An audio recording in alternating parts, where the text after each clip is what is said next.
Seguimos aquí en La Silla por FM Flores 90.7, por internet, La Silla en radio.com.ar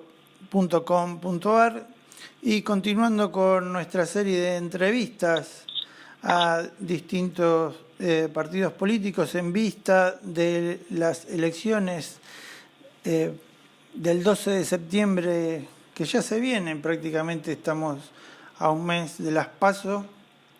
En esta oportunidad vamos a hablar con Fernando Vilardo. Él es licenciado en Filosofía, ex legislador aquí en la Ciudad Autónoma de Buenos Aires y actual precandidato a diputado nacional por Autodeterminación y Libertad, el movimiento creado en su momento por Luis Zamora.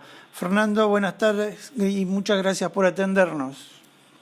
¿Qué tal? Buenas tardes. No, al contrario, gracias por el espacio. Mencionábamos la Fundación de Autodeterminación y Libertad, que fue allá por el 2001, momentos realmente complicados para la actualidad social y política de la Argentina en aquella época, pero con el correr del tiempo vemos que no ha variado mucho. Sí ha variado la situación socioeconómica, que ha empeorado en nuestro país, pero la propuesta y la llegada de los políticos a los lugares de ejecución, de gobierno, de administración, no ha variado demasiado. ¿Cuál es tu opinión? ¿Cómo ves la relación que hay entre la gente, la política y el poco cambio, ¿no? Porque en aquella época charlábamos de que se vayan todos y en realidad el país fue empeorando en cuanto a las gestiones que ha recibido y los políticos poco han cambiado. ¿Cuál es tu opinión al respecto? Bueno, efectivamente es eso lo que, como usted lo señala, lo que ha pasado, lo que viene pasando en los últimos, vamos a decir 40 años, lo que pasa es que el 2001 fue un quiebre fuerte, sí. Pero lo que si uno ve la película de 40 años, por mencionar un periodo histórico, lo que ve es un proceso de retroceso fuerte en las condiciones de vida generales del pueblo, llegando a niveles de pobreza altísimo, precarización, bueno, realmente un retroceso muy importante que, más allá de que tenga momentos, donde se creció un poquito en los primeros años del gobierno de Néstor Kirchner, pero justamente acumulando problemas de fondo. Es decir, las condiciones de vida, la situación de la enorme mayoría de la población, que es angustiante, va de la mano de problemas de fondo que no se han corregido ni se ha querido enfrentar, ni mucho menos. Es decir, estamos hablando de problemas de la deuda, la matriz productiva, es decir, una economía concentrada, extranjerizada, la política extractivista. Bueno, eso que, Alberto Fernández en campaña, por ejemplo, graficó con ese eslogan de entre los bancos y los jubilados me quedo con los jubilados, bueno, eso lo han dicho los políticos en los últimos 40 años siempre, es decir, dando una imagen que entre el capital concentrado, entre los que más ganan y los que menos ganan, se quedan con los que menos ganan. Bueno, lo que siempre ha pasado en la política es al contrario, siempre se han terminado de beneficiar los grandes grupos económicos y en particular la deuda, que ha sido un lastre en los últimos 40 años. Y eso no se tocó. Y eso es lo que ha repercutido en la política, porque la crisis de representación que hay, es decir, la degradación de la dirigencia política, en los pueblos cada vez con más desconfianza, que no es acá, es en el mundo, no se está dando. Es un fenómeno global, pero que justamente muestra lo que es el capitalismo en el mundo y acá. Entonces, eso es lo que se viene dando, sobre todo las nuevas generaciones, jóvenes que cada vez desconfían menos de la dirigencia política, de la democracia representativa, de un régimen donde deciden pocos en reemplazo de la gran mayoría que no decide nada. Bueno, es una película. Después cada momento es específico, no es lo mismo el 2003, 2004, 2005, Cristina Kirchner, Macri, pero la película va hacia allí y los grandes problemas del país y del mundo siguen estando ahí planteados para nosotros creemos que los pueblos tienen un desafío enorme por transformarlos. Y siguiendo un poquito el hilo de tu análisis, era una pregunta que te iba a hacer más adelante, pero bueno, te la hago ahora. ¿Vos opinás que deberíamos tornar hacia un sistema más parlamentarista y bajarnos un poco del presidencialismo? Mire, nosotros y nosotras, desde Autodeterminación y Libertad, venimos planteando hace mucho tiempo la necesidad de un cambio más de fondo. Uh-huh. ¿Dónde queremos poner el acento? Lo central para nosotros es que los pueblos decidan. Y tenemos que pensar y pelear por formas de organización política donde los pueblos puedan decidir. Si usted me dice, ¿el parlamentarismo cambia algo de fondo? Pensemos que hoy, por ejemplo, el poder legislativo, tanto a nivel nacional como a nivel de las provincias y la Ciudad de Buenos Aires, sí, sigue concentrado en las mismas agrupaciones políticas, en pocas manos, las decisiones en pocas manos. Bueno, nosotros creemos que hay que hacer cambios mucho más profundos que eso. Lo que puede ser un cambio de presidencialismo o parlamentarismo, en definitiva es un cambio de maquillaje. Pensemos, sí, hay organizaciones, instituciones políticas en Europa que tienen ese régimen en Italia, por ejemplo, ¿cómo es la condición de vida de los pueblos? Uh-huh. Sigue tan dramático porque el problema es más de fondo. Y entonces, ¿cómo llegaría la oposición, digamos, el espectro generalizado de la oposición a la gente que no vota, que siempre vota a los mismos, cambiando el sistema de boletas? ¿Cuál sería una punta como para decir va a haber más representación en el Parlamento? Pero, mire, ¿sabe lo que nosotros creemos que es el camino? Sí. El camino es que el pueblo tome sus manos. El camino, la pelea por hacer los grandes cambios. Siempre nosotros ahora estamos bastante, estuvimos en la calle, con diálogos y demás, sí, y siempre planteamos lo mismo. Mire, el camino es lo que está haciendo, lo que hizo el pueblo chileno cuando después de acumular, como esto de lo que hablábamos al principio, ¿no? Condiciones, sí, de vida en retroceso y demás, 30 años, y dijeron basta. Y salieron y se movilizaron y empezaron a decir, tomamos en nuestras manos el camino para empezar a transformar las cosas. Y hubo intentos embrionarios de empezar a querer protagonizar, como fue, usted me preguntó por el 2001 y la fundación. Bueno, también hubo asambleas, en Chile me estoy refiriendo, ¿no? Sí. Es decir, proceso muy autoconvocado, de empezar a participar, a levantar la voz, a decir, no van a decidir por nosotros. Bueno, eso quedó, porque después, se hizo una asamblea constituyente, ¿no? Claro, por eso. Le quisieron aumentar 30 pesos y se hizo una asamblea constituyente. Bueno, ahí hay un desafío porque también va a intentar canalizar todo ese malestar institucionalmente. Pero, ¿qué queremos? Más allá de la representación, nosotros cuestionamos la representación. ¿Pero por qué cuestionamos la representación? Porque creemos que hay que construir más democracia. Y más democracia es con pueblos decidiendo. ¿La representación qué significa? Que pocos deciden sobre la mayoría. Bueno, sí, nosotros creemos que tenemos que ir hacia formas de organización política donde decidan las mayorías. Bueno, ¿cómo hacerlo? ¿Cómo hacerlo? Ese es el tema. ¿Cómo hacerlo? Bueno, está en manos de los pueblos pelear por eso. Lo que sí sabemos es que si siguen decidiendo pocos, van a seguir beneficiando a pocos. Pero si no es a través de sus representantes, ¿cómo hace el pueblo para decidir? Bueno, construyendo una nueva forma de organización. Uh-huh. Justamente el gran problema es que la mayoría de los pueblos no pueden decidir. Ese es el gran problema de todas las democracias representativas que hoy hay en todo el mundo. No deciden poquitos y en beneficio de quienes deciden, de los mismos de siempre. Es decir, no es casual que año tras año estemos cada vez peor, pero como usted bien dijo al principio, y no se me pierde de vista lo que señaló, siguen siendo los mismos.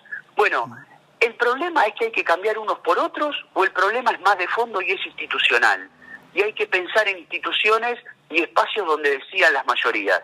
Bueno, hay que construir ese camino. Lo que sí sabemos es que si seguimos reproduciendo lo mismo, sabemos las consecuencias que tenemos. Son décadas que nos están llevando a un deterioro social cada vez más agudo y profundo, y desastre del planeta. Bueno, pues lo estamos viendo con la pandemia.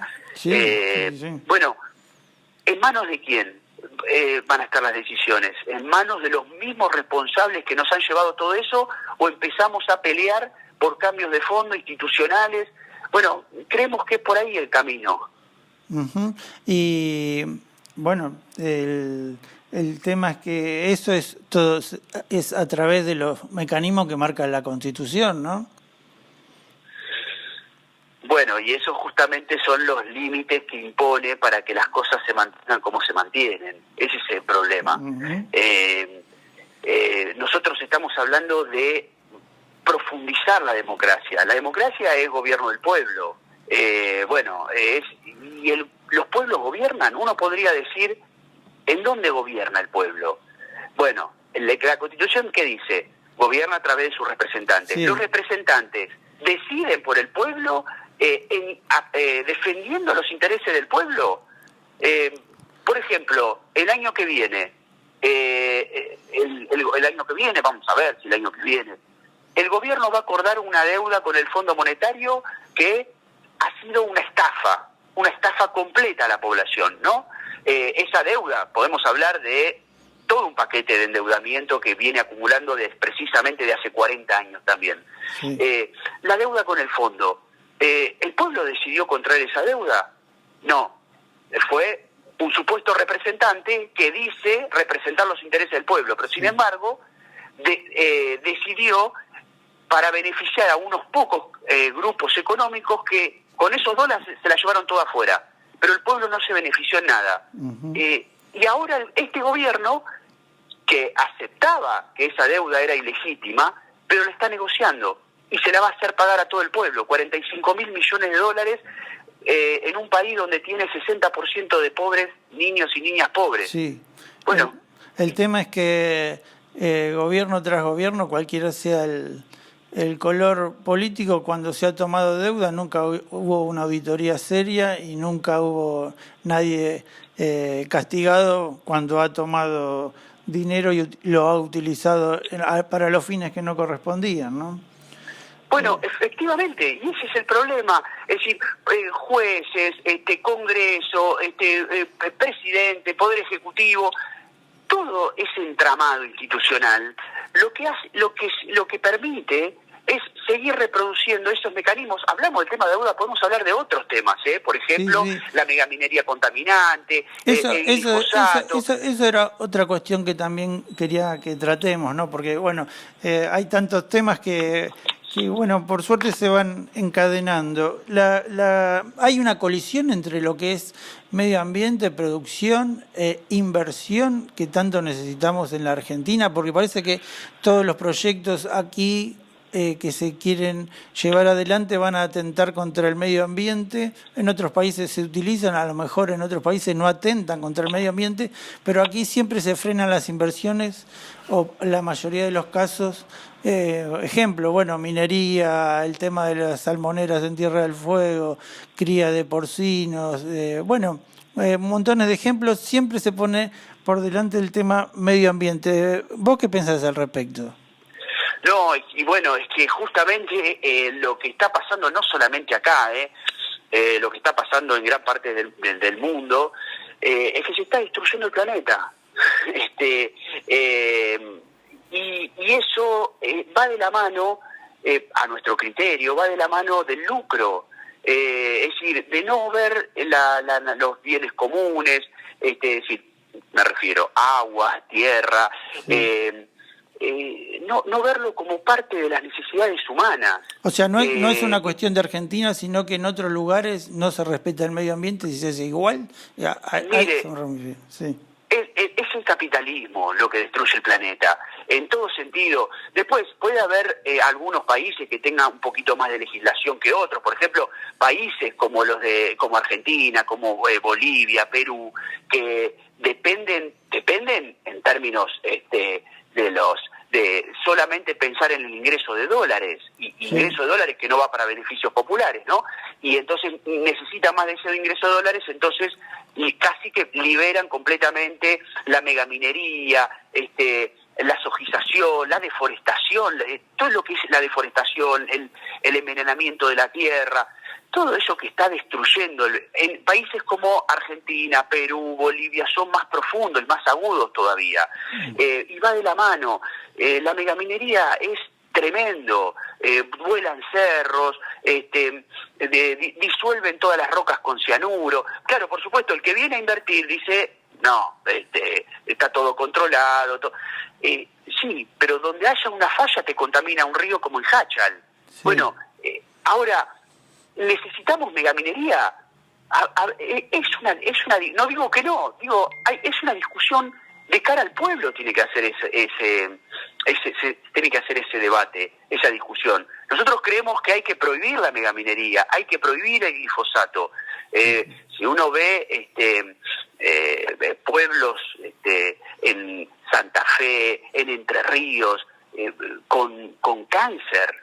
Sí, porque incluso en la provincia de Buenos Aires también. Sí. Bueno, pero hay otro, digo, ¿se estudiaron otras maneras de hacerlo sin contaminar o sin que sea perjudicial para el ambiente y para el ser humano, por sobre todas las cosas? La megaminería es destructiva y el glifosato es contaminante. Sí. Por supuesto que hay todo proyectos agroecológicos que perfectamente pueden estar, se pueden desarrollar, que son no contaminan, no destruyen al medio ambiente y por supuesto se basan en las necesidades populares, porque desde ya que hay que seguir produciendo alimentos y más, pero el gran problema es que cuando vienen las barrigol, los pulsojeros, y esos vienen a hacerse de dólares, llevárselos.